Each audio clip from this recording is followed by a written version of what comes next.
ọba aláwùrà bí o. torí ọjọ́ kẹrìndínlógún May 16, 2026 lálọ́ olú akutuku òwú ládòdò irú èyí ò ṣẹlẹ̀ rí gbogbo àgbáyé ẹgbà bẹ́ẹ̀. torọ́jọ́ yìí gan la ó ṣàfihàn ìwúyè bàbá ọba titun Alhaji Kazeem Arebi àti yèyé bàbá ọba ilẹ̀ àdòdò káàfàtà Alhaja Olúwabùkọ́lá Àdùnní.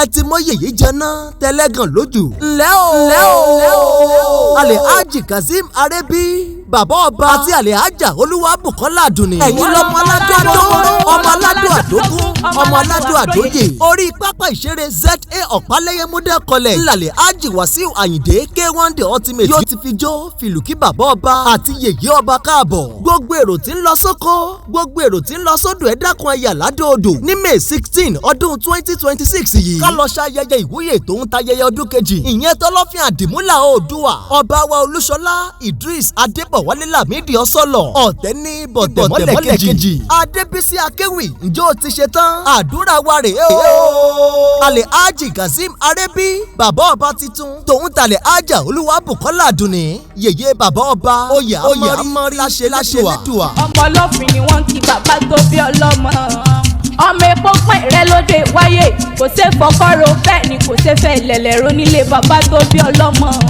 ọmọ akúnlẹ̀kùn jọ ọmọ akúndìkún yàrá ọmọ akún yàrá kún gbàgede mo lè ní ọlọ́fin àpérò ni wọ́n mo lè ní ọlọ́fin àgbélà mo gbé nǹkan rìyẹ̀rìyẹ̀ wọjà ní bàbá tó bí ọlọ́mọ bàbá yín ló gbọ́kàn láwọnú